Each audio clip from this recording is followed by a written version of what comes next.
kita berikan ruang dan waktu kepada Ibu Lin untuk bersaksi bagi kita semua pada malam hari ini. Ya, shalom Ibu Lin, selamat malam.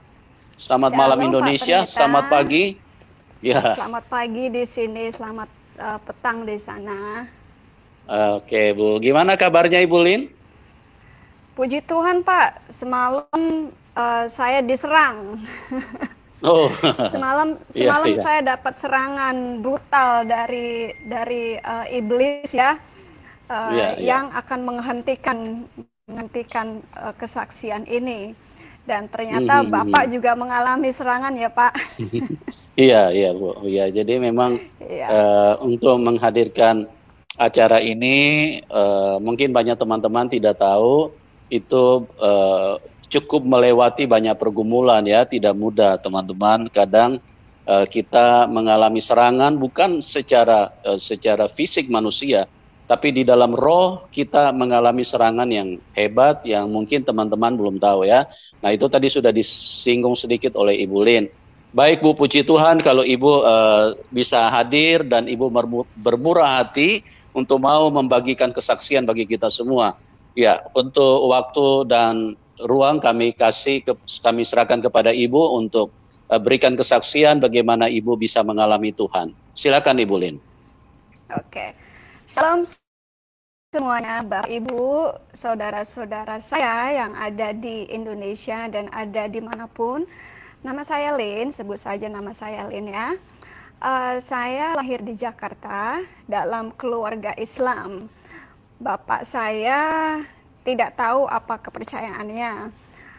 Ibu adalah keluarga yang ketat dengan Islam. Tapi nenek saya adalah dukun pengasih. Jadi dia masih ada kejawennya. Tapi ibu sudah dididik sangat keras dengan Islam. Saya sudah masuk ke pengajian, belajar membaca Al-Quran ya, dari juz amma sampai ke Quran besar. Saya 2 kali khatam, tapi 2 kali khatam juga bukan berarti apa-apa. Saya tidak mengerti apa yang saya baca. Saya harus sembahyang 5 kali sehari. Kadang-kadang saya harus disuruh juga untuk sembahyang tahajud, sembahyang tarawih. Saya tidak boleh stop ya, nggak boleh males. Puasa saya nggak boleh berhenti kecuali kalau menstruasi aja. Itu saya sangat diperhatikan oleh mama saya yang ketat agama Islamnya.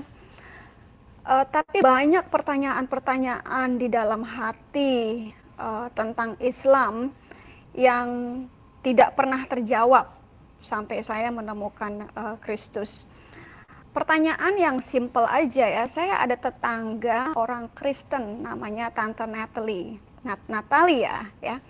Suaminya kalau nggak salah namanya Anthony. Saya lihat Tante Natalie ini selalu senang, selalu bahagia, kayaknya selalu gembira, tidak pernah sedih, selalu bernyanyi-nyanyi ya. Om Anthony juga orangnya pendiam, tapi selalu welcome sama kita. Kita anak kecil-kecil ya, kalau main di emperan di depan rumah dia tuh, kita bikin berisik ya. Kita suka bilang, shh, jangan berisik, nanti Om Anthony denger. Tapi Om Anthony nggak marah. Dia malah buka pintunya untuk kita masuk, nonton TV bareng-bareng, gitu. Itu yang saya nggak habis pikir. Padahal kita semua ya, seluruh tetangga itu nggak ada Islam yang suka sama dia. Istilahnya kalau di depan dia sih kita muji-muji ya, baik-baik, tapi di belakang Tante Natal itu kita nggak suka sama dia karena dia Kristen. Selalu bilang, jangan deket-deket rumah Tante Natalie, ntar kamu jadi Kristen. Masuk rumah Tante Natalie aja itu nggak boleh. Jangan masuk rumah Tante Natalie, nanti kamu jadi Kristen. Jangan masuk, pokoknya kalau disuruh masuk nonton TV di luar aja, jangan masuk ke dalam. itu rumah orang Kristen, rumah najis, rumah haram, jangan masuk. Jadi kita agak-agak, anak kecil nih agak-agak gimana ya, sebelah pihak disuruh nggak boleh masuk, tapi di pihak lain, Tante Natalie baik banget, ada kue, ayo nih ada kue, masuk, ayo masuk. Jadi kita namanya anak kecil ya, kita masuk, nonton TV bareng, makan kue bareng, tapi kita mesti buru-buru keluar nih, nanti kalau mama kita nyari-nyari kita ketahuan di rumah Tante Natalie, bisa dimarahin. Itu jadi saya ngaji dari umur berapa itu? Umur 9 tahun ya. Dari umur 9 tahun sampai saya SMP, lulus SMP mungkin. Karena banyak pertanyaan yang saya pertanyakan itu di Islam tidak pernah terjawab ya. Jadi saya mulai agak-agak mencari-cari bagaimana caranya supaya saya tahu Islam ini yang sebenarnya apa. Lalu saya punya teman dekat ya, SMP, saya kasih nama aja ya, namanya Sarjono. Dia datang ke rumah saya, ngajakin saya ikutin pengajian. Dia bilang, oh ini pengajiannya kita bisa mengerti Al-Quran, kita ngebahas Al-Quran, kamu pasti suka deh. Ya udah, kita ikutan. Saya make a deal sama dia ya, kita ketemuan di halte somewhere, terus kita ke tempat pengajian ini ya. Saya kan hafal tuh wilayah daerah Jakarta Selatan karena saya liburan ke situ. Itu di daerah Lenteng Agung, ya, dekat dengan rel kereta api. Rel kereta api di Lenteng Agung. Terus kelihatannya seperti kos-kosan mahasiswa, gitu. Makanya saya tanya, ini kos-kosan anak kuliahan ya? Terus dia nggak jawab secara detail, ya cuma bilang, ya lihat aja nanti, kita nunggu ya, lama banget itu, tapi nggak sampai jamuran sih, cuma panas aja. Terus ada pintu dibuka kita disuruh masuk, silakan masuk.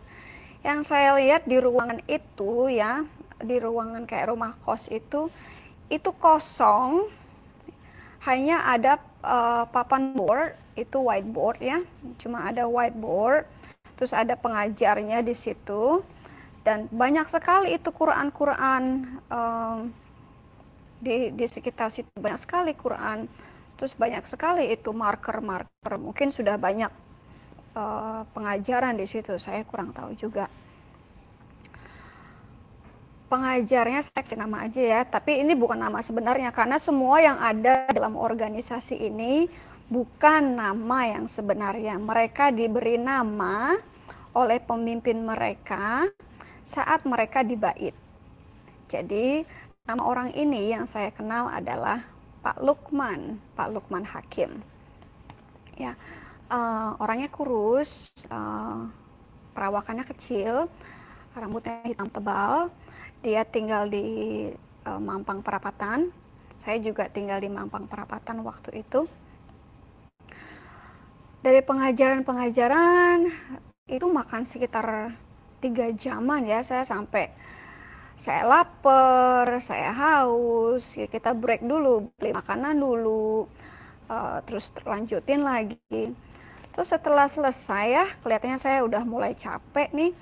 Emang ada ketertarikan, ada apa ya, ada bait istilahnya, ada pancingan untuk saya mau tahu yang lebih lagi gitu. Tapi dari awal sudah dikasih itu, yang kita lakukan, ada yang kita kerjakan adalah jihad memerangi orang kafir gitu. Saya di pertemuan kedua itu saya tanya, maksudnya jihad memerangi orang kafir ini apa? Apakah kita harus angkat senjata untuk memusnahkan semua orang kafir. Si Pak Lukmannya bilang, oh itu nantinya kita akan ke situ, tapi yang sekarang kita adalah akidah dulu nih, menguatkan akidah anti dulu nih. Di sana kita panggilnya kayak orang Arab ya, anti, antum, umi, abah, abi, begitu bilangnya. Meskipun saya kelahiran di Jakarta, saya nggak begitu terkesan dengan panggilan-panggilan Arab seperti itu. Karena memang buat saya, kenapa kita mesti ikut-ikutan bahasa lain atau budaya lain? Kenapa nggak pakai bahasa Indonesia aja? Kenapa tidak dengan budaya Indonesia aja kita kentalkan, kita kuatkan? Kenapa mesti budaya Arab yang harus kita kentalkan? Begitu. Setiap pertemuan itu selalu rahasia. Setiap pertemuan kita tidak dikasih tahu di mana lokasinya. Tapi setiap pertemuan kita cuma boleh tahu kita kumpulnya di halte ini. Gitu. Misalnya di halte Pasar Minggu deket apa gitu ya, deket rel kereta atau deket apa pokoknya. Selalu begitu. Pertemuannya itu sangat rahasia, tempatnya juga sangat rahasia, dan tempatnya itu selalu berubah-ubah. Tidak pernah di lokasi yang sama. Ya ada yang sama, tapi kemudian berpindah lagi. Jadi kita kalau sudah sampai ke halte itu pasti ada telepon umumnya. Dulu kita ada telepon umum kuning biru ya. Ada telepon umumnya, kita harus telepon ke pager. Pager bilangnya, pesannya begini, oh barang siap diangkut. Gitu. Misalnya barang dagangan siap diangkut. Supaya tidak dicurigai oleh pihak telecommunicator, pihak Telkomsel misalnya. Waktu itu, jadi selalu ada seperti itu. Kode-kode tersendiri yang hanya orang-orang kita aja yang tahu. Hanya kita-kita yang mengerti kode-kode tersebut. Kalau kode bahaya itu kodenya apa? Kalau kode semuanya sudah siap, kodenya apa itu kita-kita orang dalam aja yang mengerti itu. Orang lain nggak tahu bahasa tersebut, kode-kode tersebut. Begitu. Jadi setiap kita ada pertemuan, ada kodenya. Nanti kodenya begini, nanti kodenya begitu. Terus nanti dibilang nanti yang jemput anti nggak sendirian, nanti ada yang jemput itu bersama dengan anti-anti yang lain, pakai mobil ini misalnya begitu. Terus kita nunggu tuh, kita nunggu lama banget. Setengah jam, 1 jam, sekarang sampai 1 jam kita nunggu. Tapi karena kita antusias dengan kita akan mendirikan negara syariah nih di Indonesia. Kita akan menegakkan hukum Islam di Indonesia. Kita akan memerangi orang-orang kafir ini. Kita akan menjadikan orang kafir ini semuanya Islam. Semuanya dalam syariah. Kita akan menegakkan lagi nih hukum-hukum yang Rasulullah Muhammad pernah tegakkan dulu di Madinah. Jadi kita antusias ya, karena upahnya surga juga gitu. Jadi ada upah surga. Wah, surga nih. Surganya macam apa? Saya juga nggak ngerti. Surganya yang macam bagaimana? Saya juga nggak ngerti waktu itu. Cuma ada keinginan untuk berperang, ada keinginan untuk jihad, ada keinginan untuk ya aku juga mau dong pahala yang lebih besar. Berjihad ini kan pahalanya paling besar ya, yang menurut Quran itu kalau kita jihad, kita mati dalam jihad, kita langsung masuk surga. Bahkan mamaku juga selalu bilang, kamu baiknya mati jihad. Kalau mati jihad itu udah pasti masuk surga. Jadi ada keinginan di situ, saya mau berjihad, saya mau mati dalam jihad. Itu dulu minded saya. Nah, saya setelah 3 kali pertemuan, 3 atau 4 kali pertemuan ditawarkan untuk bait, ya, proklamasi. Saya oke, saya setuju, saya mengikuti bait. Itu ada 5 rukun Islam yang semuanya bukan rukun Islam yang selama ini kita diajarkan dalam pelajaran agama Islam waktu kita sekolah, ya. Ini beda sekali, jauh sekali, semuanya sudah jauh, semuanya untuk negara Islam Indonesia. Nah, setelah saya di bait, di bait itu makan waktu 2 malam. Jadi kita masih nginap 2 malam. Sehari penuh kita diberi akidah mengenai perang jihad ini. Diberi akidah bagaimana kita membenci orang-orang Yahudi dan orang-orang Kristen. Jadi sudah ada setiap kali kita datang akidah itu diberi kayak makanan, ya, diberi masukan.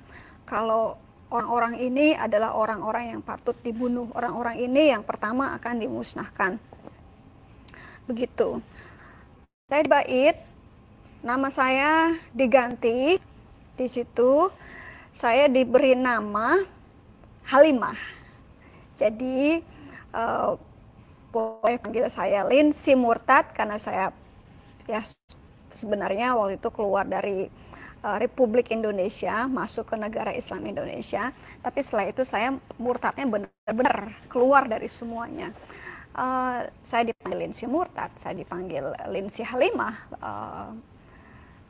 apapun lah, di dalam lingkungan NI itu saya dipanggil Halimah, Lindsay Halimah. Oke, saya sih nama bukan masalah, ya, bukan buat saya, karena yang saya tahu sekarang nih, nah saya sudah tercatat di buku kehidupan, dan nama saya diberi nama baru oleh Yesus. Jadi buat saya nama bukan lagi masalah.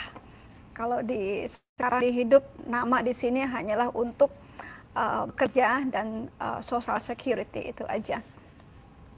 Saya sudah di bait, saya udah mulai aktif, ya. Saya sudah tahu sel-selnya di mana, karena saya diberitahu, ya, sel-sel di mana, daerah mana. Saya masuk juga di per minggu itu ada rumah yang menjadi tempat akidah sekeluarga. Saya kasih nama aja, ya, namanya itu Bapak dan Ibu Nahar, tapi itu juga bukan nama yang sebenarnya.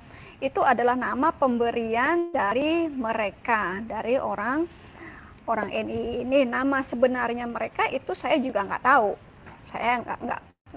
Kita nggak ada yang tahu nama sebenarnya, kecuali kalau kita pernah dekat, ya, sebelum masuk NI, jadi saya tahu.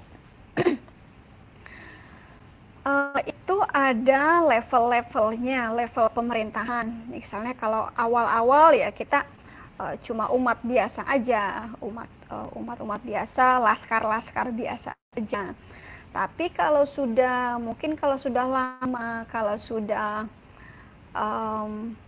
mempunyai banyak member, itu dinaikkan menjadi Musa.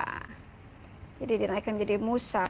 Kalau sudah membernya sudah banyak lagi, sudah meluas, ya, sudah lama juga, akidahnya makin mateng, naik lagi ke naik ke Ibrahim, itu naik lagi nanti ke Nuh naik lagi ke Hud. Habis itu ada Adam, ya. Mereka bilang Adam inilah pemimpin kita nomor 1, seperti presiden, ya, kalau di sistem pemerintahan itu seperti presiden, begitu. Nah, dalam pemerintahan itu selalu ada 2 orang. Jadi yang satunya, kalau di sini misalnya RT jadi wakil RT, gitu, Pak Lurah jadi wakil Lurah, Pak Camat jadi wakil Camat, Pak Gubernur ada wakil gubernurnya. Jadi seperti itu, sama sistem pemerintahannya itu sama seperti sistem pemerintahan negara-negara sekuler, gitu. Administrasinya juga mirip ya, sama persis dengan administrasi di negara Indonesia atau di negara sekuler. Sistemnya sangat rapi dan sangat rahasia, detail dan sangat dalam, dan mereka kaya loh. Mereka bilang mereka sudah memiliki dana yang sebenarnya bisa mengambil alih Indonesia. Dari jumlah dananya aja mereka bilang begitu. Yang mereka belum punya adalah jumlah umatnya. Jadi saya tidak tahu apakah sampai sekarang masih ada atau sudah hilang, karena teknologi kan berubah. Saya nggak tahu bagaimana. Tahun 98 itu ya, waktu kejadian bulan Mei, mungkin ada yang ingat ya, kejadian bulan Mei tahun 98 itu ada riot di Jakarta, kerusuhan, penjarahan, pembakaran, ya, bahkan banyak yang diperkosa, perempuan-perempuan, cewek-cewek Chinese ya, yang cewek-cewek Kristen itu banyak yang diperkosa. Karena di luar dari NI, di luar dari pergaulan saya dengan orang Islam, saya juga banyak bergaul. Saya punya banyak teman yang non-Islam. Saya banyak teman orang Kristen dari luar. Karena pergaulan saya yang luas. Ada juga teman-teman Yahudi. Kalau itu saya banyak sekali teman. Tapi itu tidak saya kasih tahu ke teman-teman yang di NII. Itu mereka bilang itu nanti istilahnya pengajaran mereka itu nanti. Gitu. Saya mau ekspresinya gimana ya? Ada rasa galau ya waktu kejadian Mei 98 itu. Ada rasa yang kok tidak fit ya, tidak fit di hati saya, kok tidak manusiawi ya. Tidak manusiawi di mata saya, di hati saya tuh seakan berontak. Ini sebenarnya Islam yang sesungguhnya atau bukan? Saya sempat konsultasi dengan Ibrahim saya. Jadi pemimpin saya sempat konsultasi. Apakah akan seperti ini yang akan kita kerjakan nih? Ya, seperti penjarahan, pembakaran toko-toko Cina, usaha-usaha Cina, bahkan pembunuhan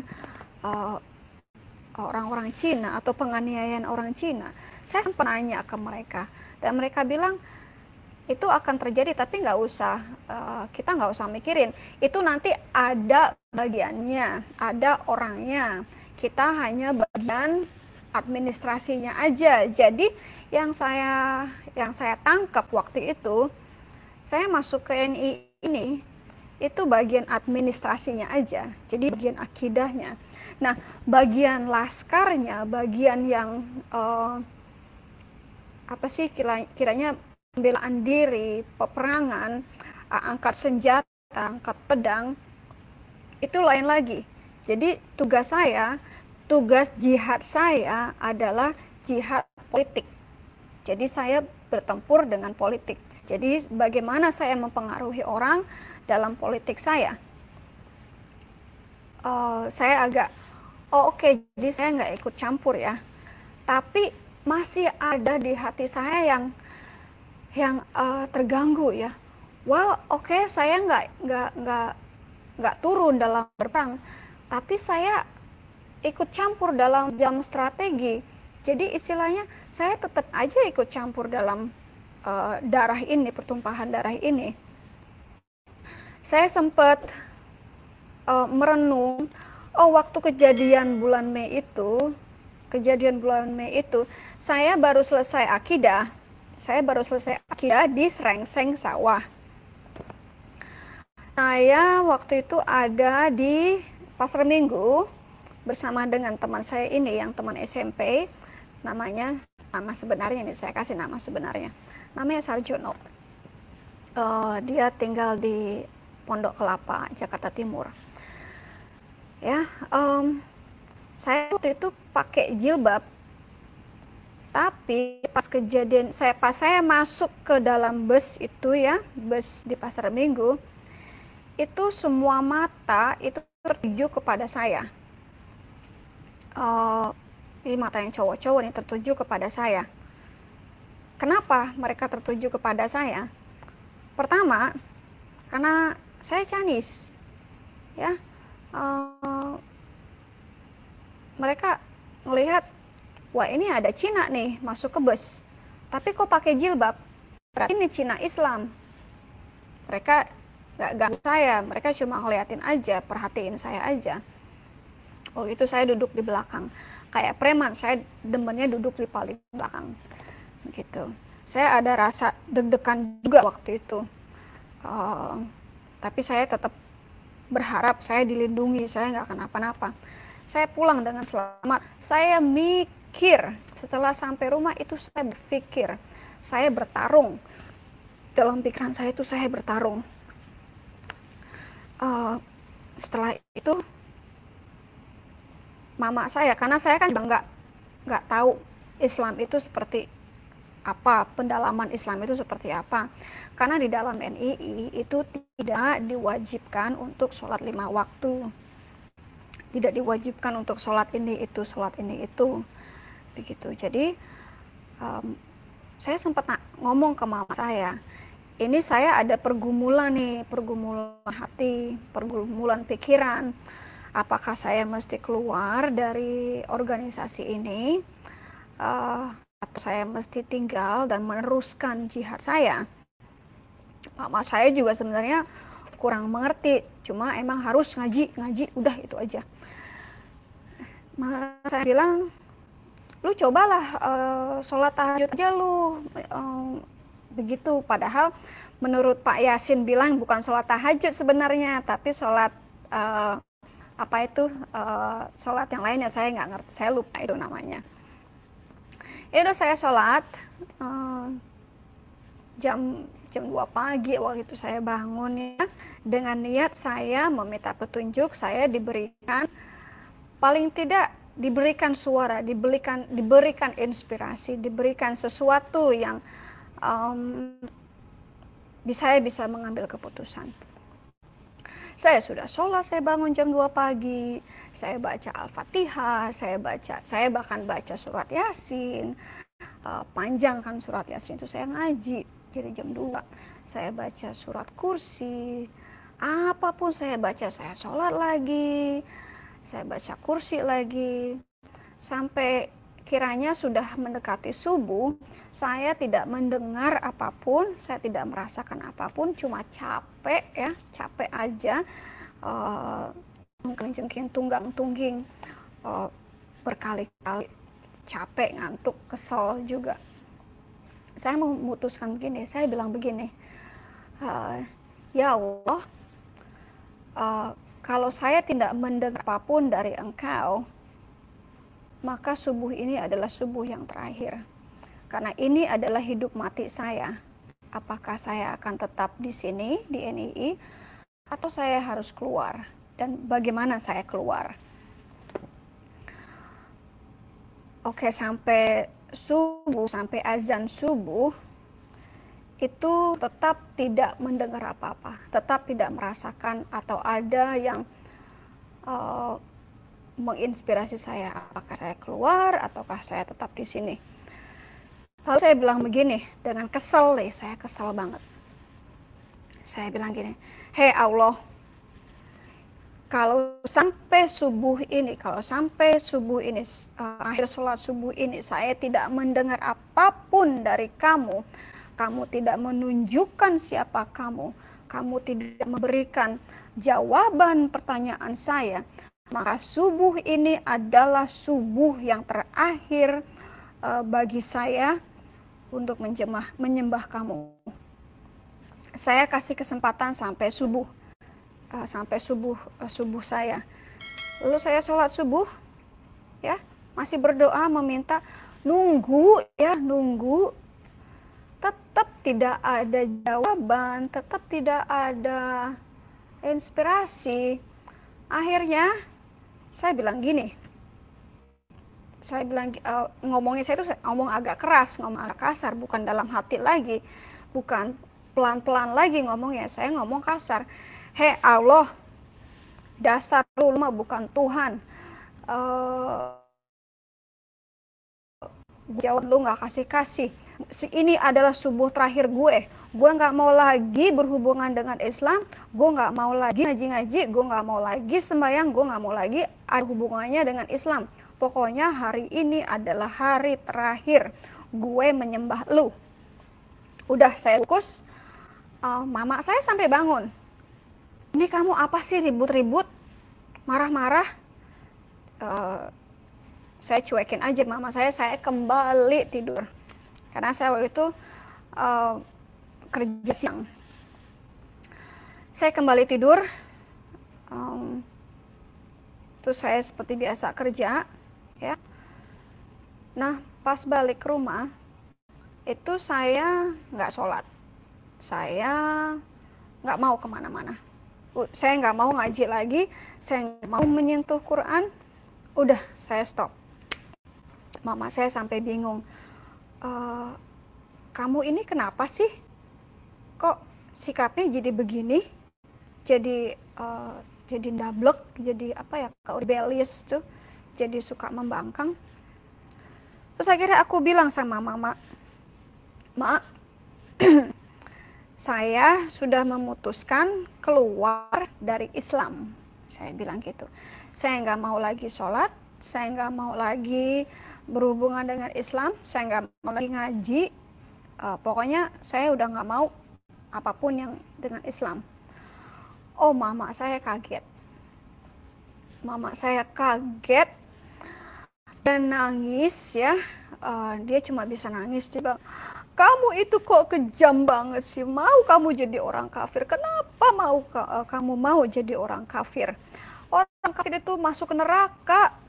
Nanti mama gimana kalau gak ada yang ngedoain mama? Saya kan orangnya gampang menggampangkan sesuatu, ya. Aku bilang, ya udah mah kalau nggak ada yang doain mama, suruh tetangga aja yang doain. Karena saya nggak akan berdoa, saya bilang gitu. Oh, bukannya bikin mama berhenti nangis, jadi nangisnya makin kencang. Papa lagi nggak ada, papa lagi kerja waktu itu. Oh, makin jadi mamaku tuh mukanya bengkak. Sampai dia nggak buka warung. 2 hari dia nggak buka warung, sakit dia. Saya tetap urusin mama, saya tetap sayang sama dia, ya. Terus itu orang-orang dari NII itu selalu datang ke rumah, itu selalu nyamperin saya, mau menjemput saya. Pokoknya apapun itu mereka maunya menjemput saya untuk kembali ke akidah. Saya kabur-kaburan waktu itu. Saya bilang sama mama, kalau si Juno datang atau si Rohim datang atau Panahar datang, bilang aja saya, mama nggak tahu saya di mana, atau saya kerja atau sibuk. Mereka sempat loh minta tahu di mana kerja saya. Mama saya sempat dipaksa sama mereka, ya. Saya nggak tahu bagaimana caranya, bagaimana apa yang mereka katakan ke mama saya.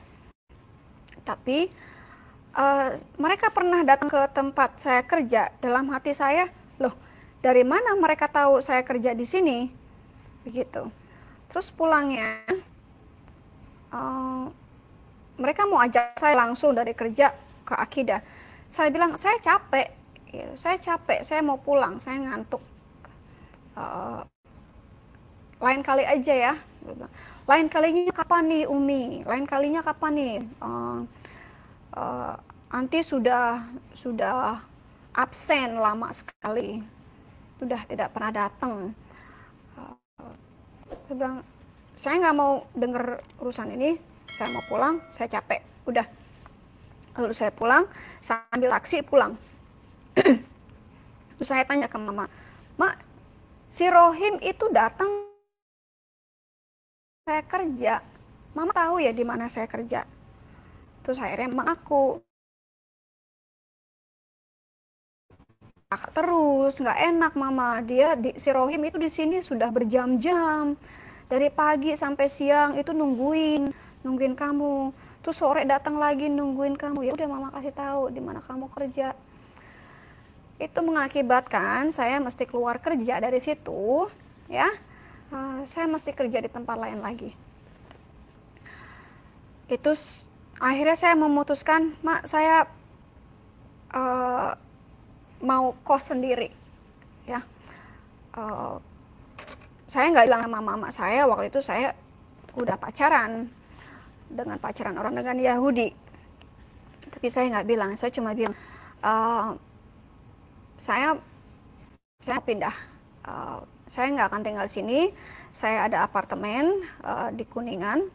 Waktu itu saya tinggal di Kuningan depan apa itu supermarket besar ya, saya lupa namanya itu, bekas stadium juga, dekat dengan stadium. Saya tinggal di situ, namanya kalau salah di Genteng Ijo, Genteng Ijo apartemen. Nah, kalau masuk situ kan harus ngelewatin satpam, ya. Kalau saya nggak kasih daftar ke satpam, siapa yang mau datang itu nggak bisa masuk. Jadi saya merasa aman di situ. Saya tinggal di situ cuma sebentar. Tapi saya selalu jenguk mama. Mama bilang, si Rohim datang, si Panahar datang, itu datang terus. Jadi saya merasa saya nggak bisa kemana-mana. Terus akhirnya saya ngomong sama cowok saya waktu itu, ya cowok saya bilang ini saya dikejar-kejar dengan mereka. Terus selalu saya ditawarkan gini, ya udah kalau gitu kamu sekolah di Singapura, saya yang kasih biaya tempat tinggal, kamu nggak usah khawatir. Mereka ada apartemen waktu itu, apartemen dari keluarganya. Jadi saya setuju, saya sekolah di Singapura. Itu saya sekolah diam-diam, saya nggak kasih tahu mama, saya nggak kasih tahu orang tua. Jadi saya kabur begitu aja. Handphone saya tinggal di rumah, saya tinggalkan. Saya pergi aja. Apartemen juga saya tinggal, saya tutup apartemen. Istilahnya saya nggak tinggal di situ lagi, saya pindah ke Singapura. Tapi ada perasaan bersalah karena saya nggak kasih tahu orang tua. Saya telepon ke rumah, ternyata bapak di rumah sakit. Jadi saya memutuskan untuk pulang. Biar bagaimanapun juga saya tetap sayang sama orang tua saya. Jadi saya pulang waktu itu dari Singapura. Padahal saya mau ada tes waktu itu, tes pertengahan, tes akhir semester. Tapi saya pikir sudahlah, saya bisa lagi kuliah somewhere someday, gitu ya. Orang tua saya dulu. Saya pulang. Bapak saya di rumah sakit, terus saya minta maaf itu sama bapak karena nggak bilang. Mama juga nangis, itu kamu kemana? Handphone ditinggal di rumah, apartemen nggak, orang satpam bilang kamu udah nggak tinggal di sini. Mama bingung mau cari kemana. Mama pikir kamu sudah diculik sama orang-orang itu, sama orang-orang NII. Mama pikir kamu sudah diculik, mama pikir kamu sudah nggak ada. Terus saya bilang, maaf deh mak, saya kabur nggak bilang-bilang. Saya bilang, mak saya di Singapura, saya ke Singapura waktu itu. Akhirnya saya bilang ke mama saya soal cowok saya ini, orang Belanda. Mama saya kaget, kamu ke Singapura? Kamu ke Singapura? Iya mak, saya ke Singapura. Saya tunjukin paspor saya. Saya ke Singapura 6 bulan. Saya bilang, saya itu lagi mau menghadapi ujian akhir. Tapi karena Bapak sakit, aduh perut saya bunyi, pagi-pagi ini belum sarapan. Saya pulang, saya bilang gitu.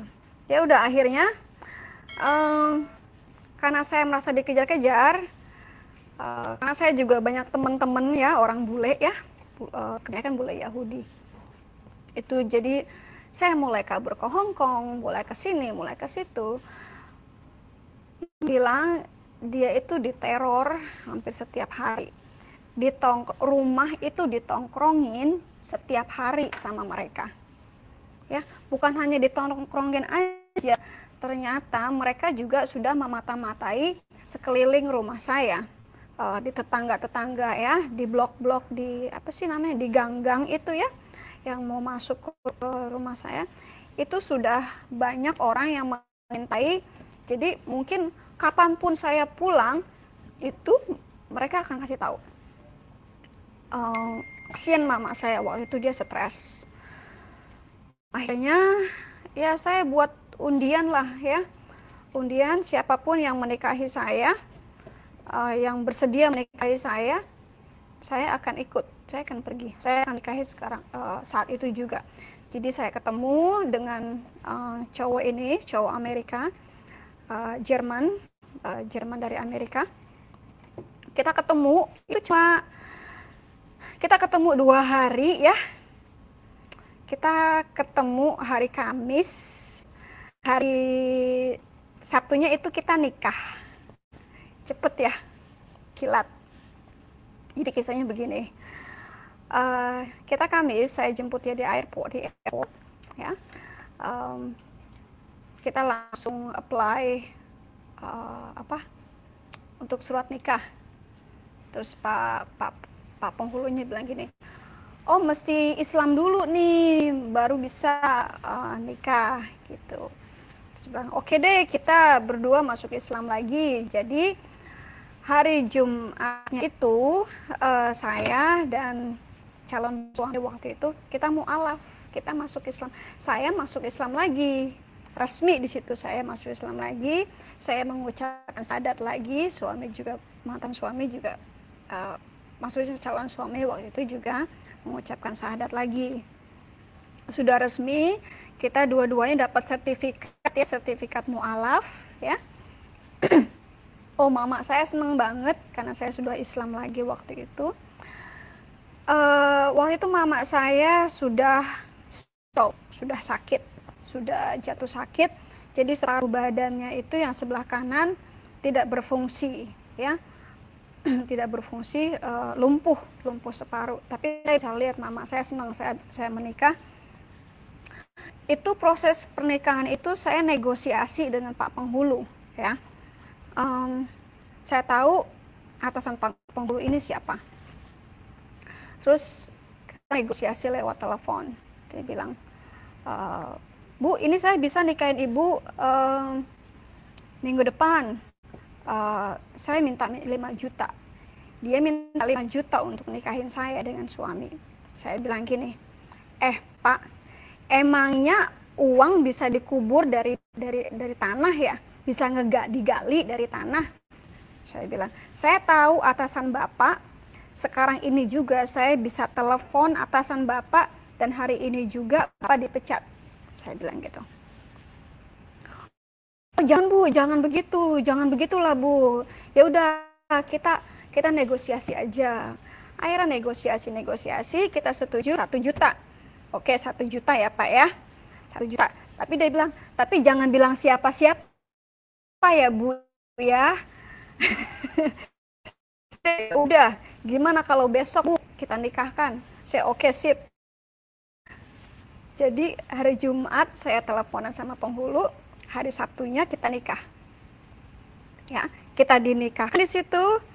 Saya cuma pakai baju kemeja putih. Udah ya, suami juga pakai kemeja putih, tidak ada persiapan sama sekali. Persiapannya cuma Quran,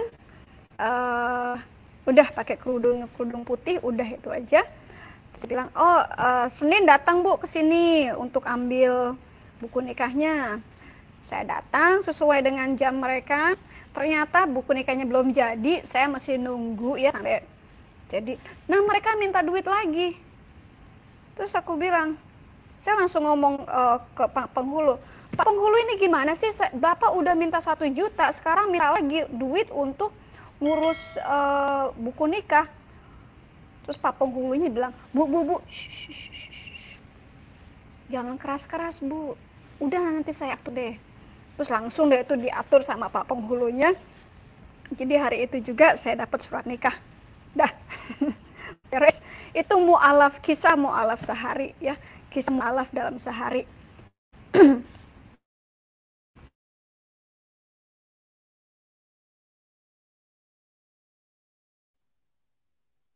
Ibu Lin, halo. Bisa dengar suara saya? Balik lagi seperti biasa. Iya. Ya, saya dengan keyakinan saya yang menjadi aktif.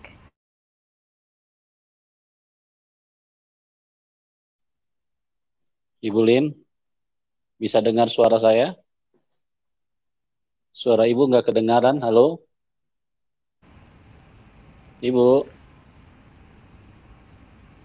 Ya teman-teman, ini lagi ada kendala suara ya. Sorry, bentar nih kayaknya ada gangguan. Halo, ya. Ibu. Ya, Ibu punya suara tadi sempat hilang, mungkin bisa diulang sedikit, Bu? Iya, saya dengar, Bu. Saya dengar, Pak. Iya, ya, silakan. Ya. Dari yang mana nih, Pak? Yang Ya, surat mualaf 1 hari, Bu. Mualaf 1 hari, Ibu. Halo? Halo, Ibu. Oh, jadi mualaf 1 hari ya. Saya Ya. beri cuma saat nikah aja. Tapi saya nggak banyak berkeluar karena YouTube belum ada ya. Mungkin kalau ada YouTube rame. Saya kembali seperti biasa. Singkat cerita, saya pindah ke Amerika. Itu cepat sekali ya waktunya. Kurang dari seminggu itu saya sudah pindah ke Amerika. Jadi hari Rabu saya dapat visa, hari Kamisnya kita terbang ke Amerika. Singkat cerita, itu kan kejadian tahun 2001. Tahun 2012 saya sebenarnya sudah mulai masuk ke gereja. Tapi saya belum menerima Yesus, baru masuk ke gereja aja. Ikut nyanyi-nyanyi ya, ikut nyanyi-nyanyi persembahan. Tapi setiap kali saya mendengar mereka menyanyi nama Yesus, itu ada di hati saya yang terganggu. Kok saya nggak suka ya dengar lagu-lagu nama Yesus ini. Oke, dengar nama Tuhan, Lord, it's fine. Tapi begitu ada kata Yesus di dalam lagu itu, ada rasa yang ada kebencian. Halo, Ibu Lin. Suaranya hilang lagi, Ibu. I rebuke you in the name of Jesus, devil. I rebuke you in the name of Jesus. Stay out of this streaming in the name of Jesus. Yes. Ada Amen.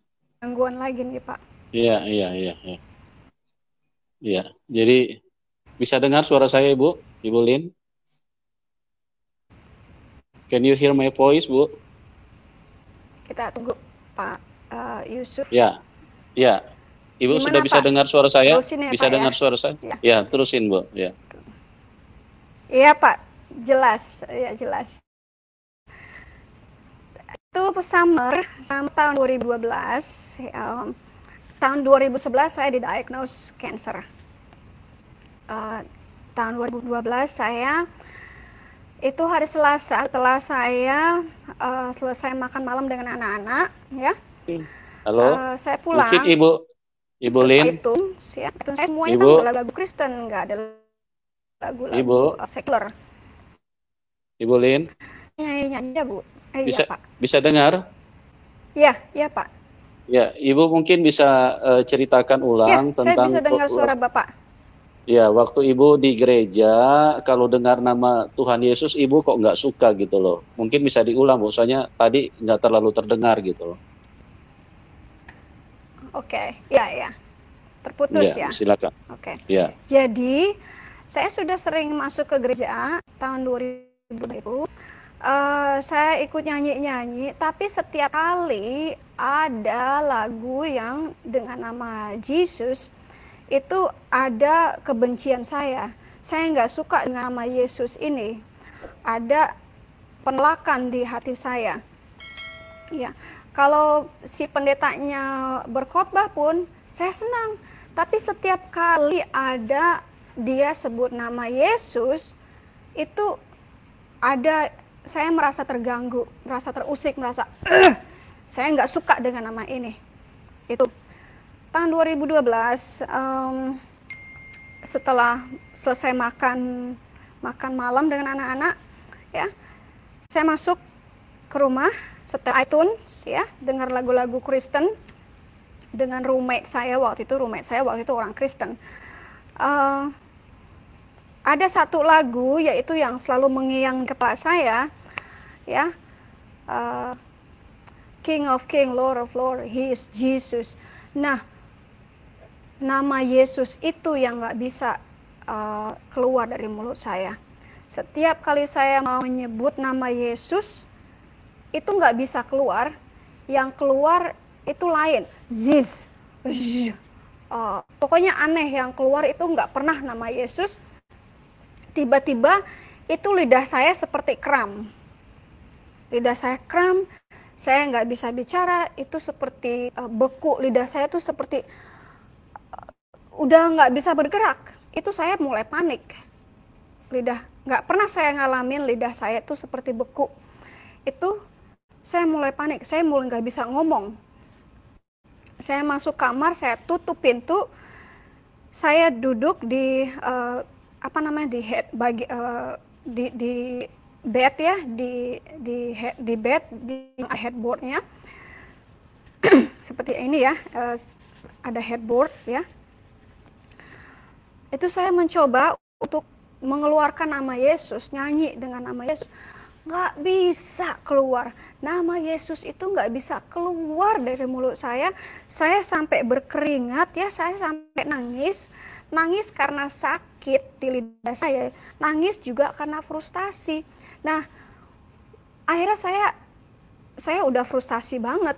Saya akhirnya begini, saya teriak keras. Ini jam 12 malam loh, saya teriak-teriak, ya. Help me, Jesus. Begitu nama Yesus itu keluar dari mulut saya, itu saya terjengkang. Dan saya merasakan ada kuasa yang sangat gelap, yang sangat hitam, yang sangat jahat.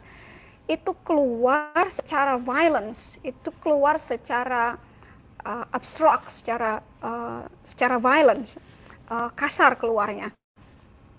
Nah, saya juga merasakan itu seakan ada gelas, ya, gelas yang menutupi saya itu pecah.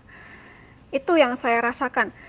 Secara bersamaan, setelah kegelapan itu keluar, secara bersamaan saya melihat di sebelah kiri pintu saya ini terkuak, dan ada cahaya yang masuk. Cahaya masuk begitu terangnya, cahaya itu menerangi seluruh kamar saya waktu itu. Di saat cahaya itu menerangi, ada rasa damai. Seterangnya cahaya itu, mata saya nggak sakit. Seperti kalau kita ngelihat matahari, ya, kan mata kita sakit. Mata saya nggak sakit. Begitu cahaya itu menghilang dari kamar saya, lewat pintu juga, ya, ada kedamaian tersendiri di saya. Ada rasa kasih, ada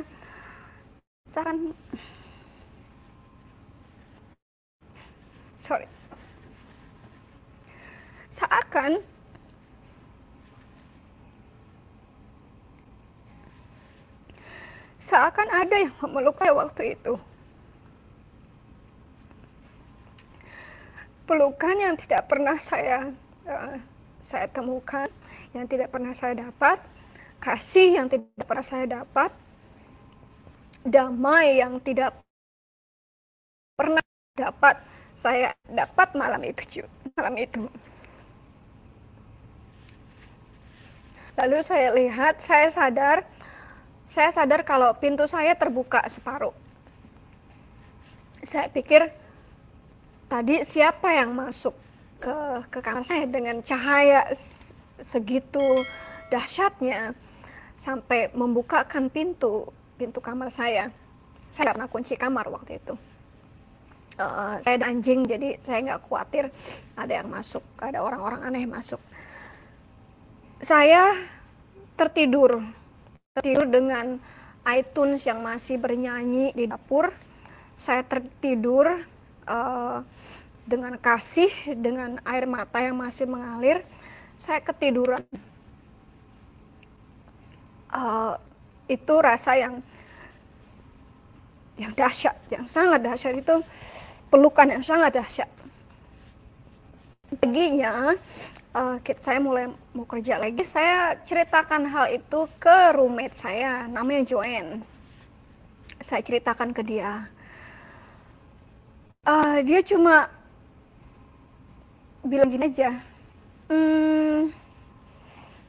I'll call you later. Udah gitu aja. Ya. Jam 4 dia telepon saya di cellphone. Saya keluar kerja kan jam 5 ya. Tapi saya minta izin sama bos untuk bisa keluar jam 4.30. Jadi saya bisa sampai rumah jam 5. Oke, dia setuju. Saya keluar jam 4.30. Jam 5 saya dijemput. Saya lagi cari tisu nih, di sini enggak. Saya dijemput sama Joanne ke gerejanya dia. Lalu di situ ya, karena saya sudah familiar dengan lingkungan gereja, jadi tidak ada yang aneh lagi. Aduh, maaf nih Pak Ibu, hidung saya meler. Jadi, ya Bu, nggak apa-apa Bu. Ya, Ibu mau cari tisu dulu Bu, silakan. Dapat selesai acara servis itu pendeta Joyce, dia tanya, siapa di sini yang belum menerima Yesus Kristus sebagai juru selamat dan ingin menerima Yesus Kristus sebagai juru selamat? Saya langsung angkat tangan. Saya maju ke altar ya.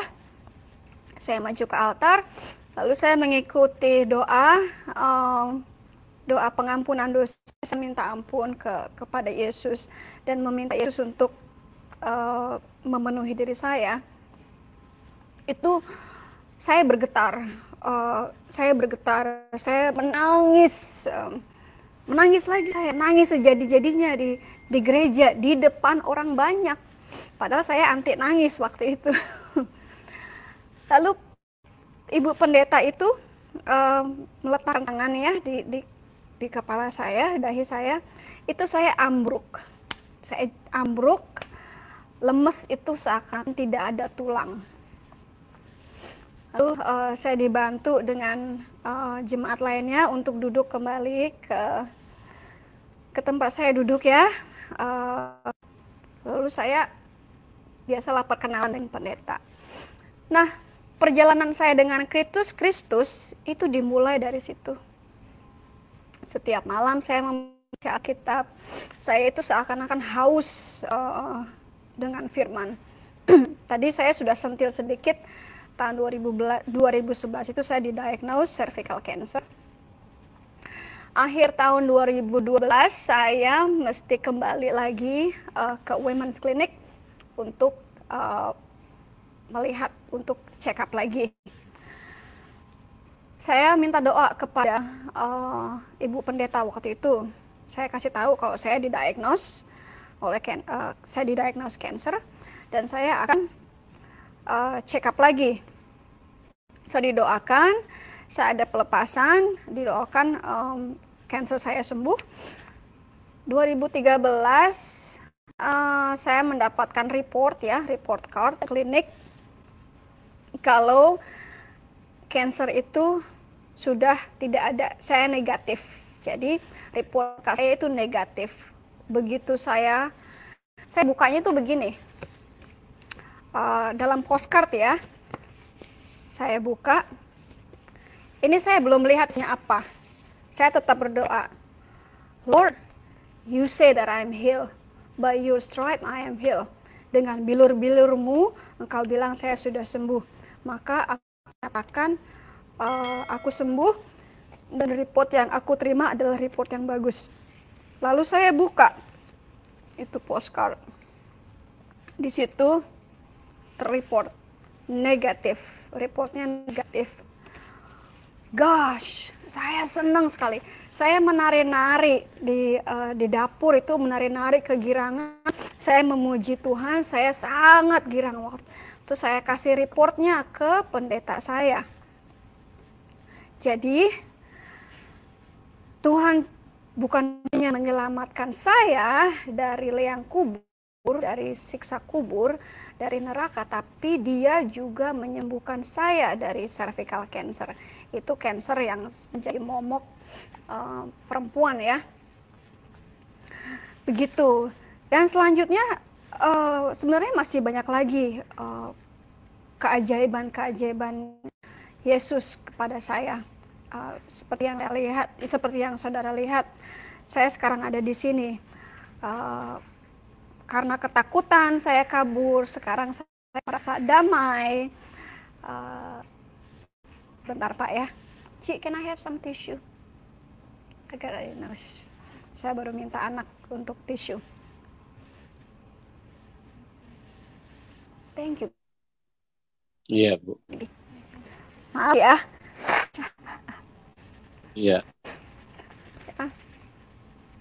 Mungkin teman-teman saya juga tahu, begitu saya terima kasih, saya kasih tahu teman-teman semua, kasih tahu keluarga. Pertama yang saya dapatkan dari keluarga saya, itu apa? Ancaman. Kamu sudah jadi orang kafir, kamu sudah keluar dari keluarga. Bahkan paman saya yang datang ke pernikahan saya waktu itu mengancam untuk membunuh saya kalau saya datang ke Indonesia. Begitu. Teman-teman saya yang dulunya itu baik ya, saya kan banyak bergaul, banyak teman, itu semuanya pergi. Tidak ada yang stay sama saya. Bahkan ada yang bilang, saya gak mau lagi berteman sama kamu sampai kamu kembali seperti semula. Namanya Rosi. Dia orang Padang, dia anak orang Padang ya. Waktu itu tinggal di Denmark. Sekarang saya tahu kabar terakhir yang saya tahu dia bercerai dengan suaminya, dan gak tahu hidupnya bagaimana.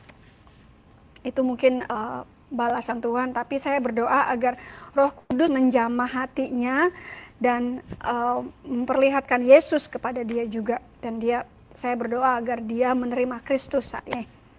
Saya nggak tahu dia ada di mana sekarang.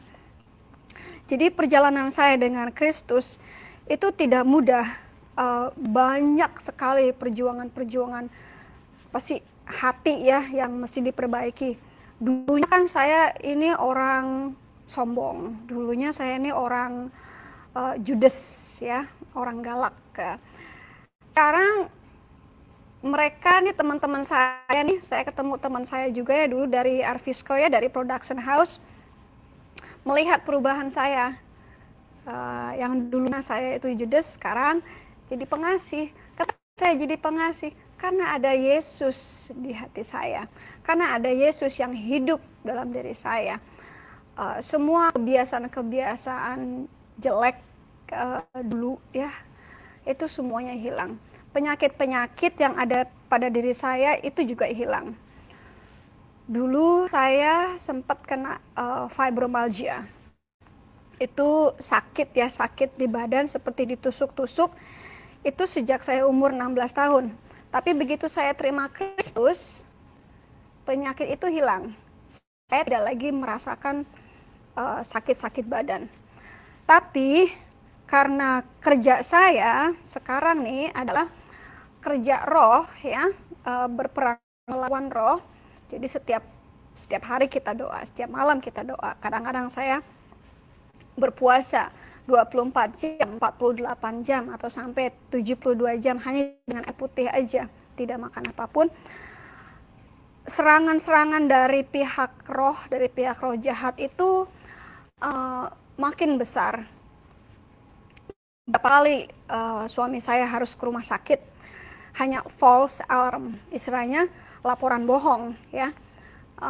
Berapa kali saya jatuh sakit, saya pikir saya akan mati, ternyata hanya laporan bohong ya.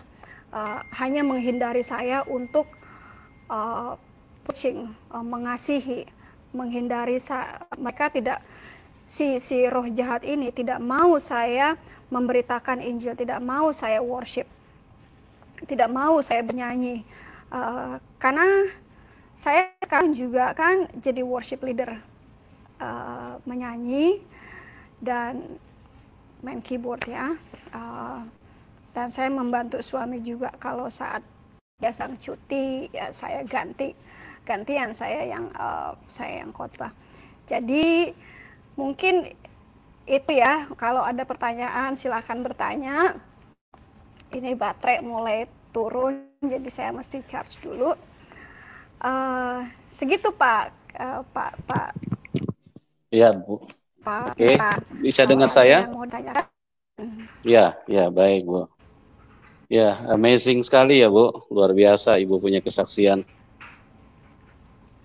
dari seseorang yang begitu, ya, dari seorang yang begitu tidak suka kepada Tuhan Yesus, dan pada waktu Ibu mau menyebutkan nama Tuhan Yesus itu kan memang sangat tidak mudah ya Bu, karena roh yang menguasai Ibu itu adalah roh antikris, roh yang anti kepada kebenaran, roh yang anti kepada Tuhan. Itu sebabnya sangat sulit untuk mau menyebutkan saja tidak mudah gitu loh.